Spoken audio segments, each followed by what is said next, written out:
Hi everybody, Dunk here, welcome back to the channel. So with the whole coronavirus lockdown thing, I've got a lot of time to be thinking and baking. So today I'm going to share with you a really easy recipe to make a fantastic banana bread.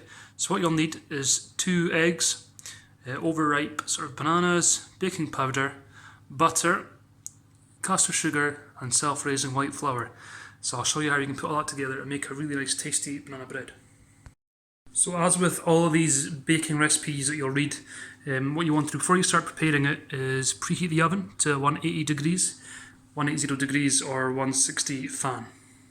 So what I would do first is just crack your 2 eggs into a jug like this or a cup, wherever you have at home. 2 eggs, just crack them in, like so. And then I just use a fork because I don't have a whisk. Let's just beat the eggs, just beat them and get loads of air into them. So first off you want to add in 140 grams of caster sugar, and then to the large mixing bowl add in 140 grams of softened butter. What I've done is cut the butter into little blocks, weighing 140 grams, and then in the microwave for about 20 seconds.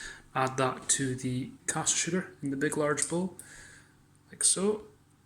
So it's 140 grams of softened butter and 140 grams of caster sugar. Next thing you want to do is cream the caster sugar and the softened butter together using, well, I use a powered whisk here, until the mixture is light and looks almost like sort of whipped cream. So as you can see there guys, the mixture is creamed together. Now you want to add in the 2 eggs which you've beaten earlier. Add that to the mixture. Next thing here guys, you want to add in 140 grams of the self-raising white flour. This is the Co-op brand. There are other brands available. Now add 1 teaspoon of baking powder. Now I'd give that mixture a good mix before you add the 2 mashed bananas. So give it a good mix. So now you've got all that mixed together in a separate bowl. If you mash up your 2 bananas, like so, add that to the mix it all in together. So that's the banana now mixed with the flour mixture. If like me you've got a sweet tooth, what I quite like to do is I like to add some chocolate to my banana bread. It's not the normal way, but that's what I like. I've got a leftover lint called Bunny, so I'm going to break that up into little bits and add that to the mix. Remember when you're mixing you want to beat it, almost like a scooping action, try and get air into that. So now that the mix is ready, all you need to now is take your bread tin, as I have here. As you can see, it's just our sort of average size bread tin.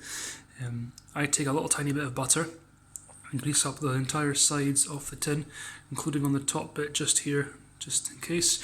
And then you can put some parchment paper on the bottom, just to fit the size of the tin, and then pour your mixture in. So after you pour the mixture in the tin, just use the back of a wooden spoon and level it off.